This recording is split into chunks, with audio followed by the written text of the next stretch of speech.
to be talking about the risk of death by overdose in adolescents, some changes that are necessary in the clinical pathway. I have quite a few slides, maybe an ambitious presentation for the amount of time we have today. So I would suggest if there is particular questions or interest, please put it in the chat. I will ask Jean to pay attention to the chat as I go through the slides and potentially interrupt me if there's something that we should discuss in more detail, but I will try and get through the content relatively quickly. I just somehow paused my screen sharing. Has it resumed or no? I still see it. I still see your screen sharing. Okay, let's see. Yep. You see it Yep, still? you're Okay. good. Yeah, Okay. you're good. Yep. So I'll just start with a land acknowledgement. I'm calling in from the traditional, ancestral, and ceded territory of the Musqueam, Tsleil-Waututh, and Squamish First Nations, on which I'm privileged to live, work, and learn on. And I know that there's a wide range of participants today, many unceded lands and territories that they may sit on. And I will mention just, the important an awareness that the topic that we're discussing today disproportionately affects Indigenous people, and young Indigenous people are greatly impacted by the direct and indirect effects of the opioid overdose crisis. I want to just take a moment to acknowledge that this heavy burden that falls inequitably on these individuals and communities, and hope that we can work together towards lessening this burden. I have no disclosures for you to be aware of. Jean mentioned my credentials, and youth and adolescent addiction is something that has been a topic of mine since I was a learner, and primarily most of the work that I do right now. So the specific sort of high-level overview in terms of the content that I'm hoping for us to go over today is exploring some trends in youth substance use and honing in a little bit more detail on opioid overdose rates. I'll talk a little bit about some evidence-based psychosocial and pharmacologic treatments as they currently are, and provide a brief high-level overview of some novel approaches to prevent overdose that have been explored. And I'd really at that point like to open up the topic of discussion to the participants on the call, to ideally have a little bit of a discussion to think about what are some of the components that have, that maybe I or others in my local area have not thought of, what others are strategizing and has been found to be helpful, and really think about pulling together a novel and comprehensive clinical pathway together. Okay, there we go. So in British Columbia, the reality is that many youth do not use substances. And actually, there's been a downward trend in substance use over the last several years. So in the last decade, we've seen a reduction in the percentage of youth who have tried alcohol, marijuana, and tobacco. But specifically for alcohol and marijuana, the rates have sort of stabilized compared to the reductions that we've been seeing in the recent past. And these results come from 2018 publication by the Mercury Society looking at the health and well-being of our youth.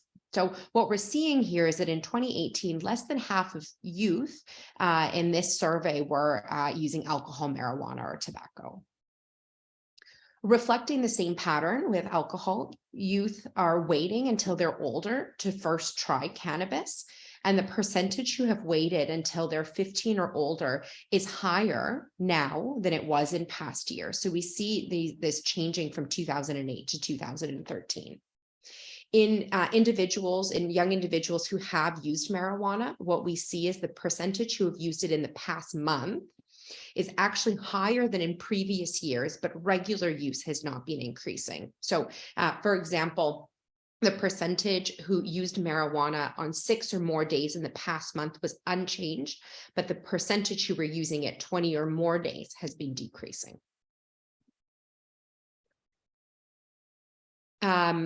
In BC, 16% of youth who misuse a substance other than alcohol or marijuana misuse other substances, and prescription pill misuse is the most common. This is relatively consistent in rates across all ages. We see small increases over the youth age span, but it's a much smaller increase than this is maybe compared to other substances where there's a marked increase as youth get older. And paralleling those reductions that I mentioned initially around cannabis, nicotine, and marijuana usage is that the use of other substances, cocaine, ecstasy, and others, has also been decreasing.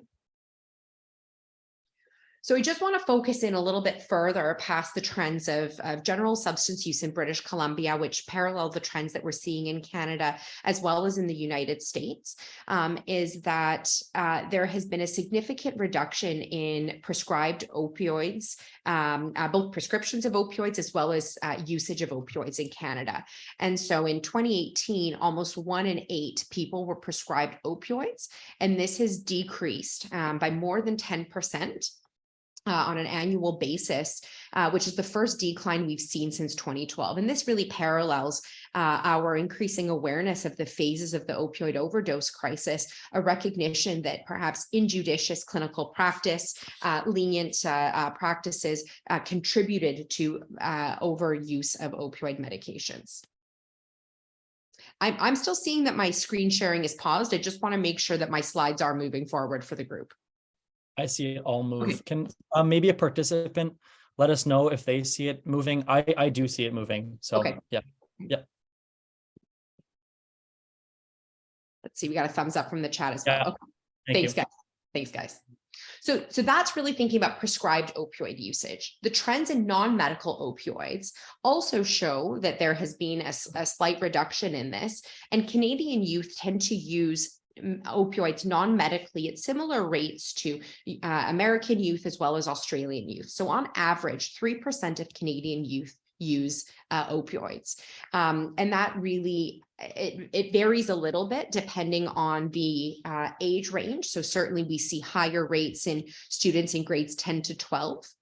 Using pain relievers for intoxication and for non-medical purposes.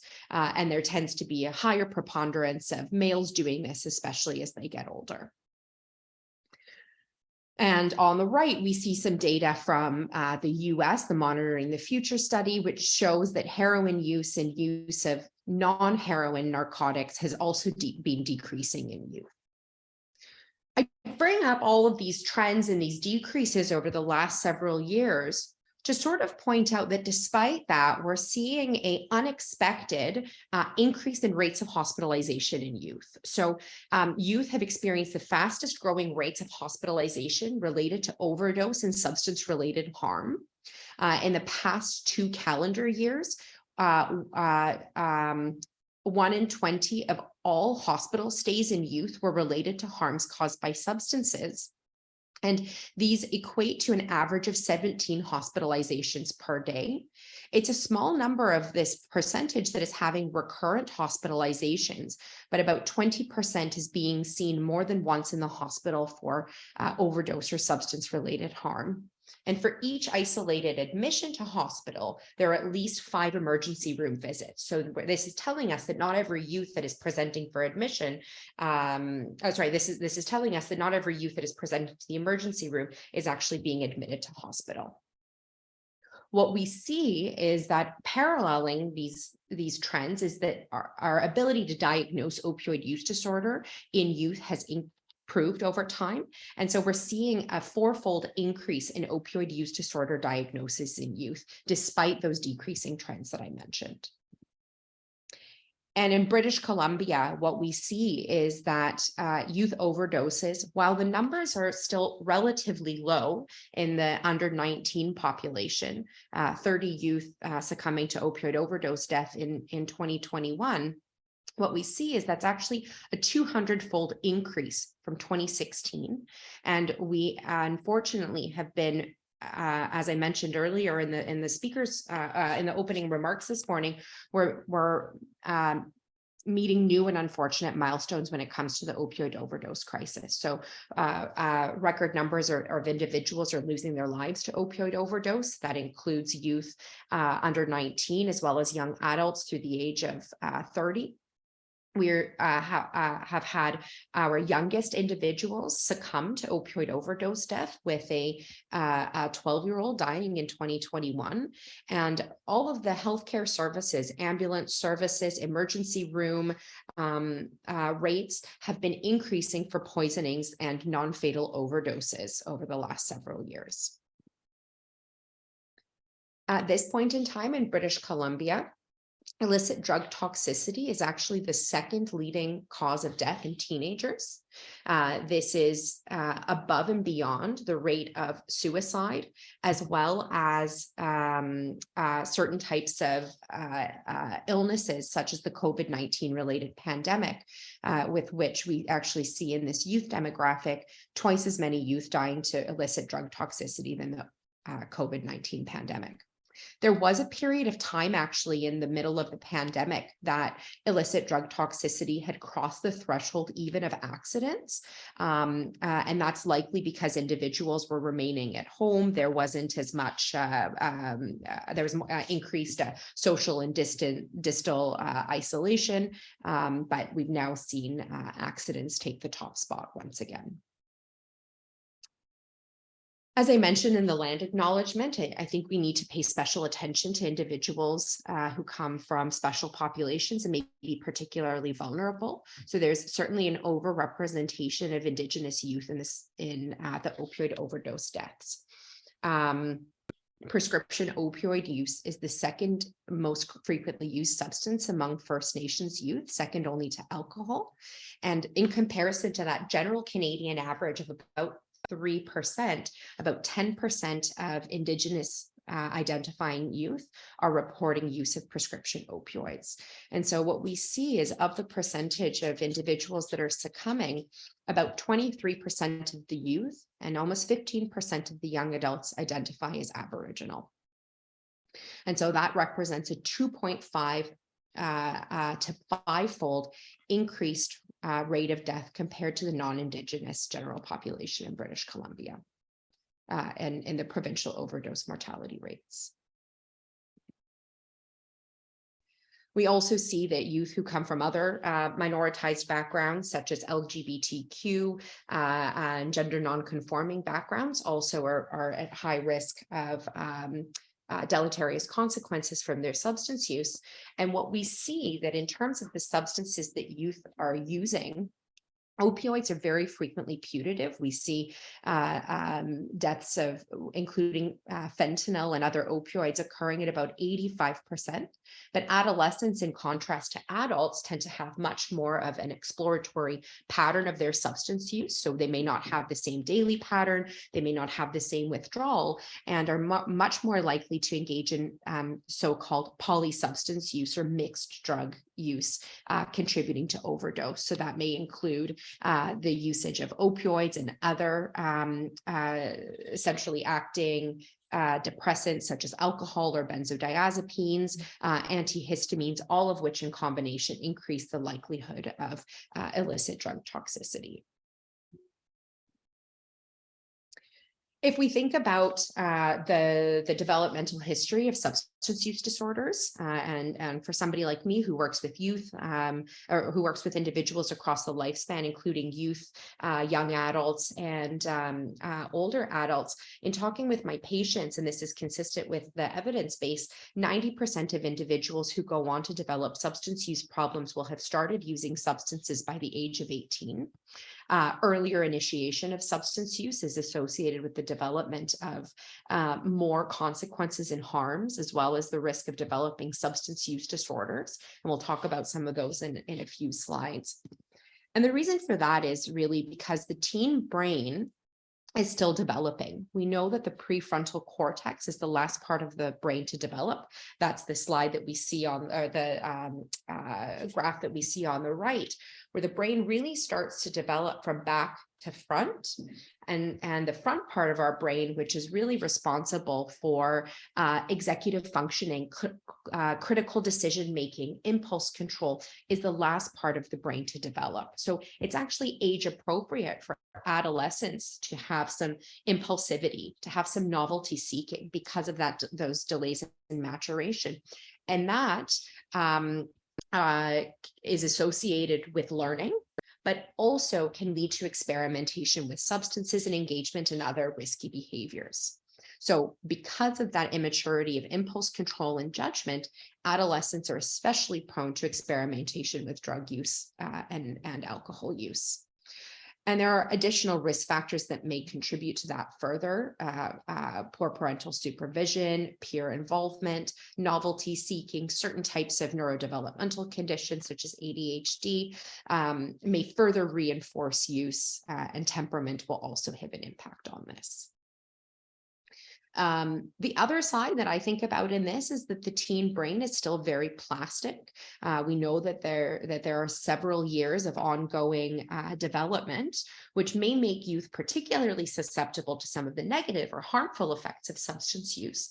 But there are also abilities for us as the healthcare system and treatment providers to help teens learn new behaviors, may make them particularly prone to responding to treatment, especially for mild and moderate substance use disorders. And so I'm not going to talk a lot about this, but if we think about why individuals use substances, much of this parallels what we see in adulthood, or even if we think about ourselves coming home from work after a stressful day and unwinding with a glass of wine, for example. We may do that to feel good. We may do that as stress relief and to feel better. Some individuals will engage in the use of certain substances for performance enhancement. And for adolescents in particular, the perception that peers are engaging in substance use may be a particular driver, and experimentation as well. I bring that up because I think it's important to be aware of data that shows that many adolescents will self-identify that they are using substances for the purpose of self-medication, and they could self-medicate much of the time for trauma, for example, as well as other mental health diagnoses. So what we see is that for youth, the presence of co-occurring psychiatric disorders is extremely high. And there are varying rates depending on the clinical population that we're looking at. Lower rates in general population, higher in clinical populations, and certainly highest in adolescents who are in treatment for substance use disorders, approximating up to 90% in some clinical populations. We very, very frequently see presence of multiple psychiatric conditions. So about 30% of adolescents admitted to a inpatient psychiatric unit meet criteria for at least one substance use disorder. And the reality is that very few of these adolescents are receiving appropriate treatment. So the most recent statistic is that about 10% of adolescents receive appropriate treatment, and that's true bidirectionally. Few adolescents in psychiatric care receive substance use treatment, though likely more adolescents in substance use treatment will receive psychiatric treatment. And in terms of the comorbidities that we see, these that are termed the disruptive behavior disorders, such as ADHD, oppositional defiant disorder, and conduct disorder, tend to occur most frequently. And these internalizing disorders, such as mood disorders, anxiety disorders, and certain types of stress disorders will also occur, though a little bit less frequently.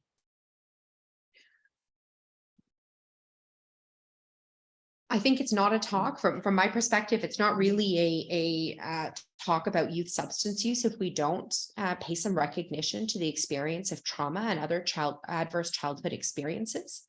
We know that stressful and traumatic events such as abuse or neglect, household dysfunction, witnessing domestic violence, or growing up with family members who have substance use disorders are strongly related to the development and prevalence of a very wide range of health problems.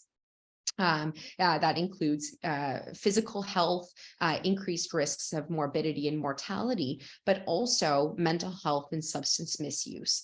And we see that primarily through causes of disruption in the neurodevelopment and cognitive function, as well as ability to cope with negative or disruptive emotions.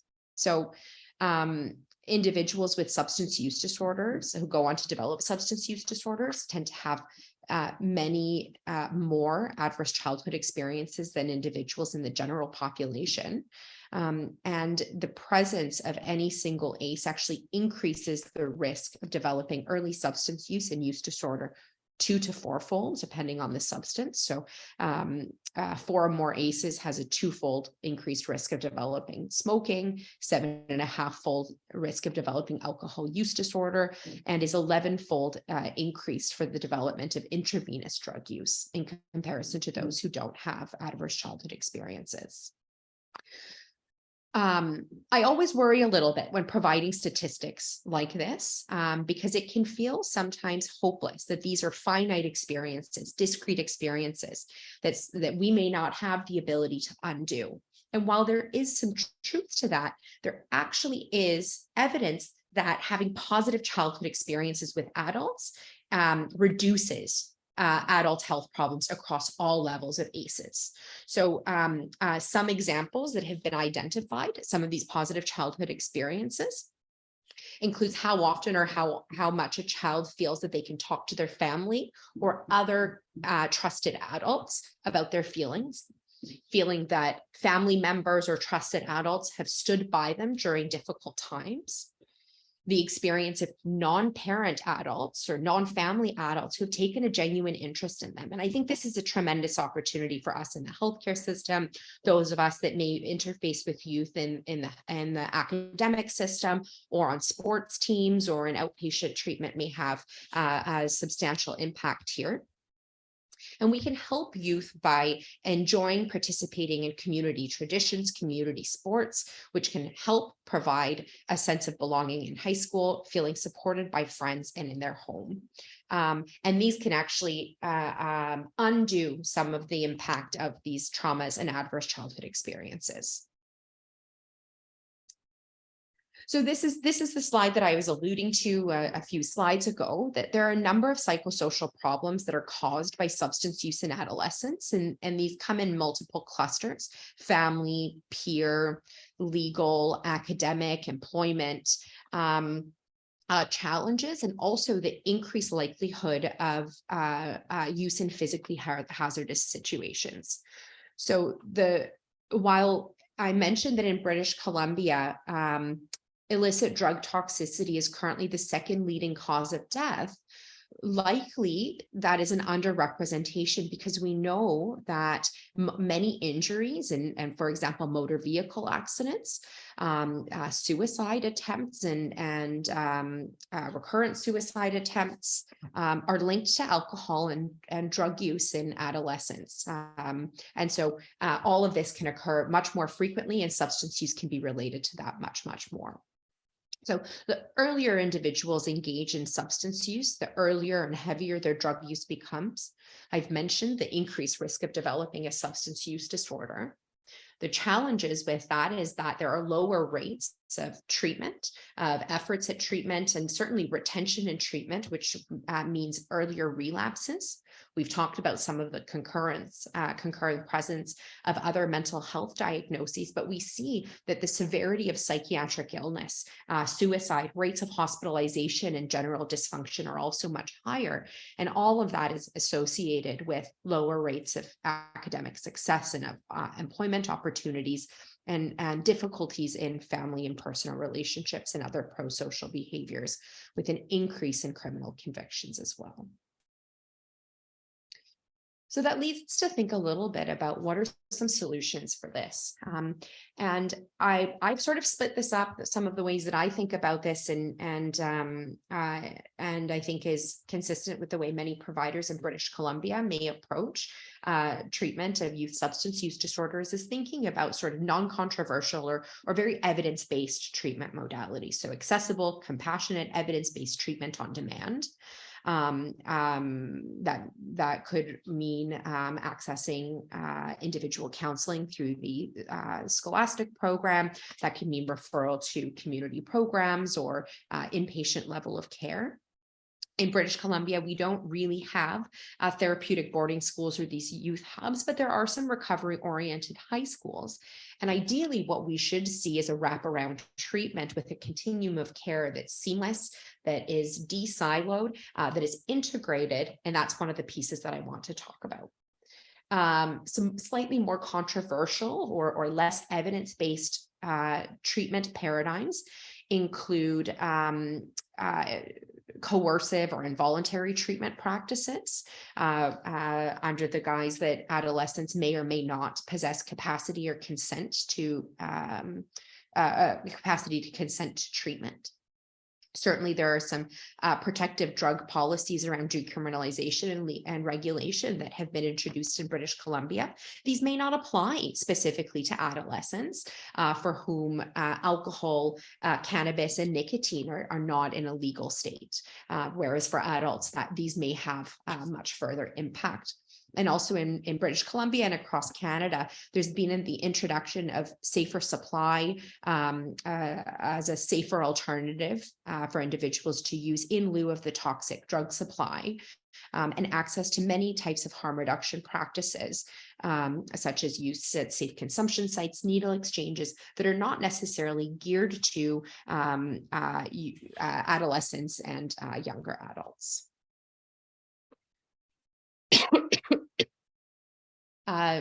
These recommendations actually come from youth in a program called the Youth Research Academy. This represents a group of youth aged 16 to 24 who have some experience with governmental care, that essentially they've been in the system in the past, and members are trained to conduct research projects of interest to youth who may or may not be in government care and the agencies that serve them. In this report, the YRA group members identified findings they thought were most important for policymakers and other adults to know. And three of the pieces that they highlighted was the importance in supporting youth to develop skills to manage their stress, with the identification that many youth may use other substances to manage their emotions, ensuring that treatment is trauma informed, and the importance of having opportunities for youth to learn to make positive friendships and develop skills also to support their friends. And the importance of engaging in meaningful activities. So this is some of those pieces that I mentioned that can help reverse some of the ACEs. So opportunities to participate in low cost or no cost extracurricular activities. This can allow for meaningful engagement, development of supporting friendships, as well as the opportunity to feel listened to and valued by peers as well as other adults. And the importance of addressing poverty and other social inequities, which they were able to identify as prominent risk factors for early, long-term, and recent substance use.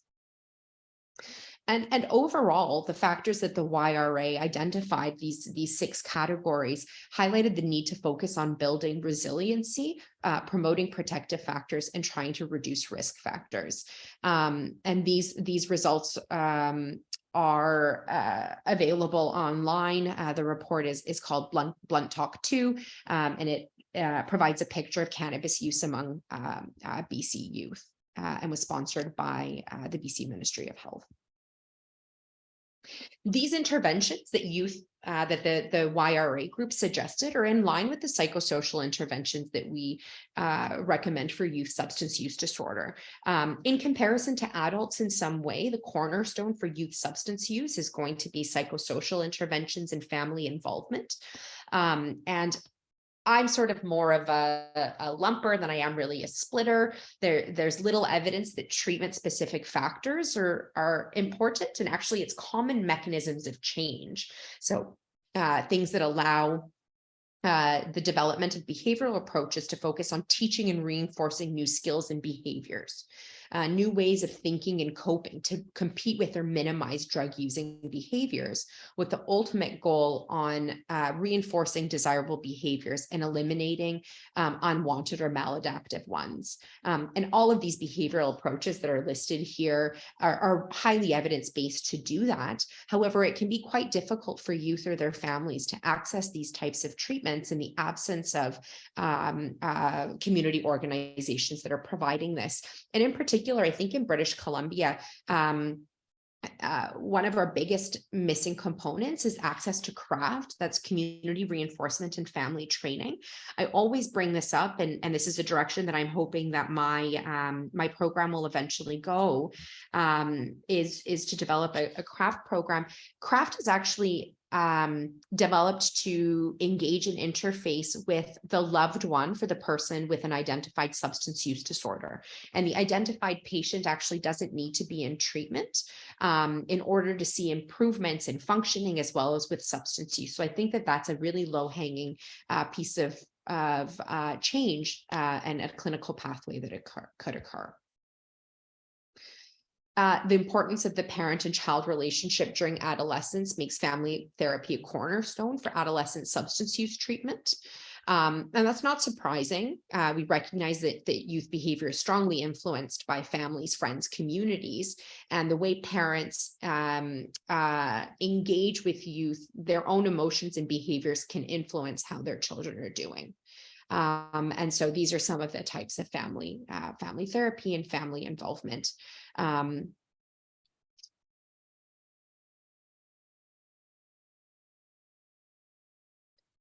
Certainly, pharmacotherapy has been identified as a treatment option for youth.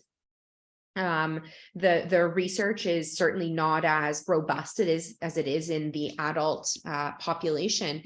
And if we focus a little bit on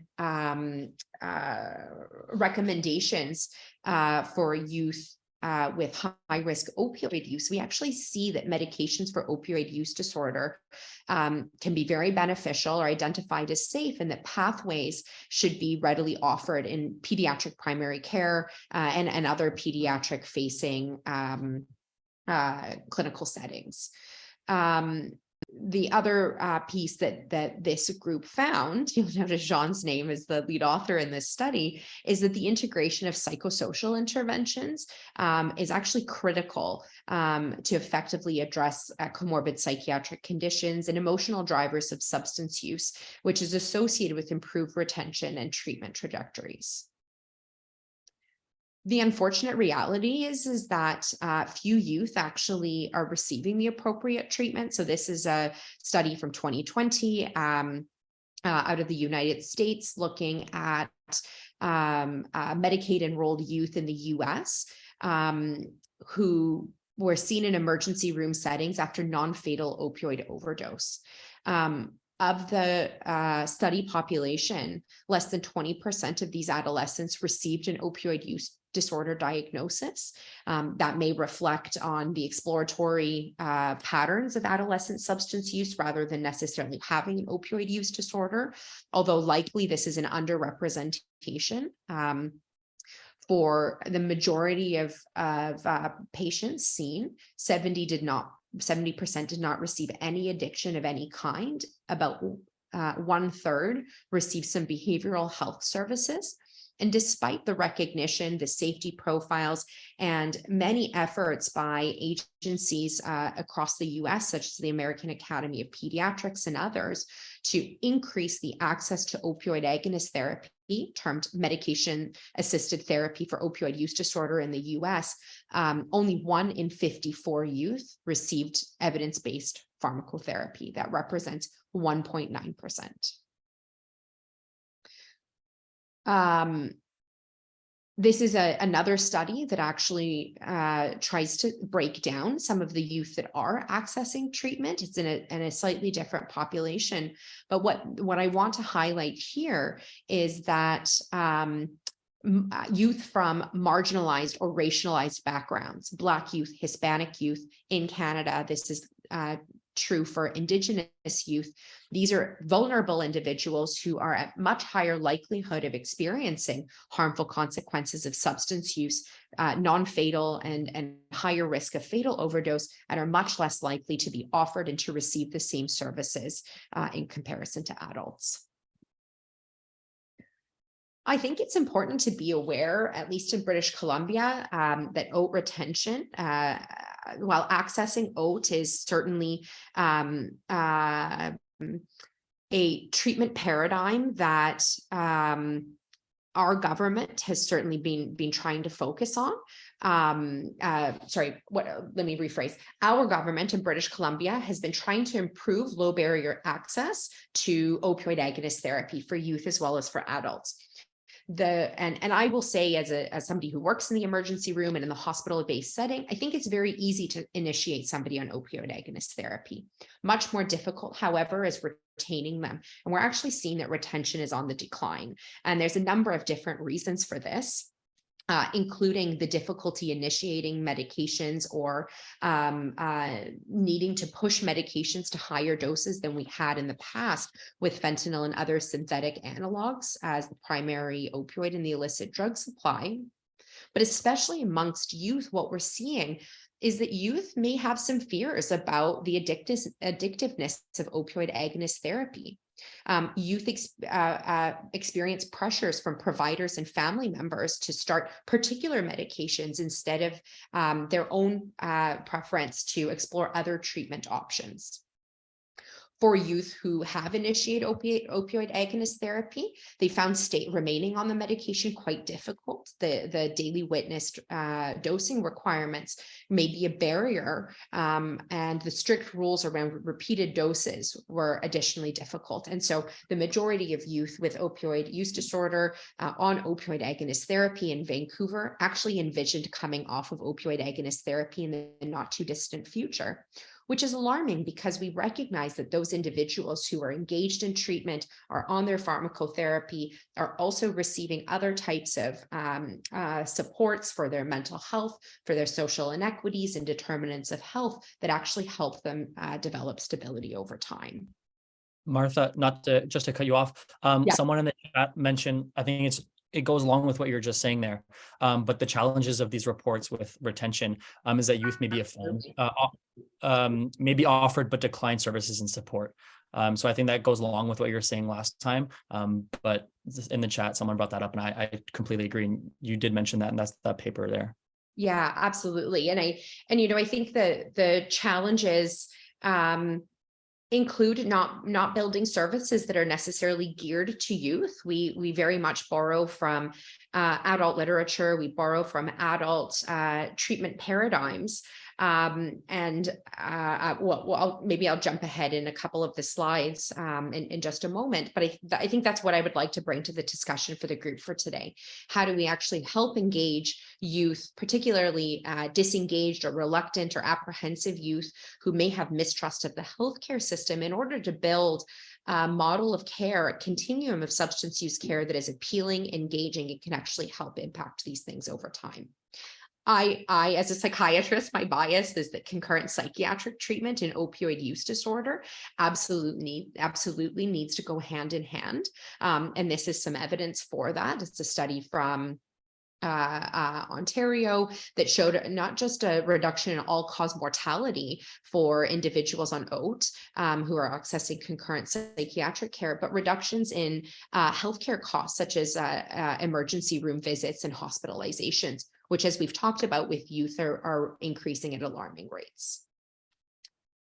I think the other piece that we need to be thinking about is really prevention and early intervention in youth. And so there are a number of ineffective strategies I'll talk about in just a moment, but social skills, development of interpersonal regulation, over just a focus on substance use education, it's found to be much more consistently effective across different types of programs. And there are dozens of evidence-based prevention and early intervention programs, most of which can actually be found in this excellent article that provides a high-level overview of these programs, but also talks about the importance of involving the caregiver and the role of other adults, such as teachers, coaches, and others.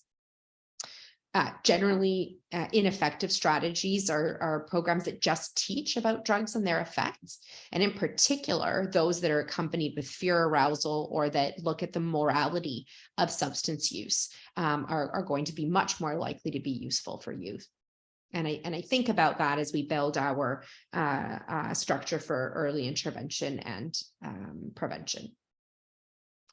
So I think I've talked about a lot of this from my perspective. The way that we improve care for youth is a combination of inside and outside the healthcare system. The shift needs to be on the focus of prevention and early intervention for youth who are experimenting with substance use, who may have particular risk factors, including psychiatric diagnoses or early socialization to substance use through the family system. Our entire healthcare system needs to be upskilled to identify these at-risk youth. And so we could do that through global public health messaging, but the screening, brief intervention, and referral to treatment model of care is very easily accessed through primary care systems, through emergency room settings, and allows youth to appropriately access specialty treatment. Treatment needs to be integrated and concurrent and low barrier, as well as accessible at the time that an individual has the motivation. And all of this requires the engagement of youth and peers and others with lived and living experiences so that we can actually build a system of care that is going to be engaging and appealing to youth. So this is my last slide before a slide of questions and a few things on resources. I'm going to leave this up for the group to take a look at. Some of these new pathways come from recognition from the Select Standing Committee on Health that was submitted to the British Columbia Legislative Assembly in November 2022. And they had a section in the report regarding initiatives aimed at youth to prevent substance use, education programs, and all of these pieces. And I'm going to pause here, and I would like to stop talking, but I'm curious what these ideas bring up for individuals in the group, in the audience, what thoughts there are about what else would you add to these new pathways, and what else should we be thinking about? And what in your experience has gone very well or perhaps not so well?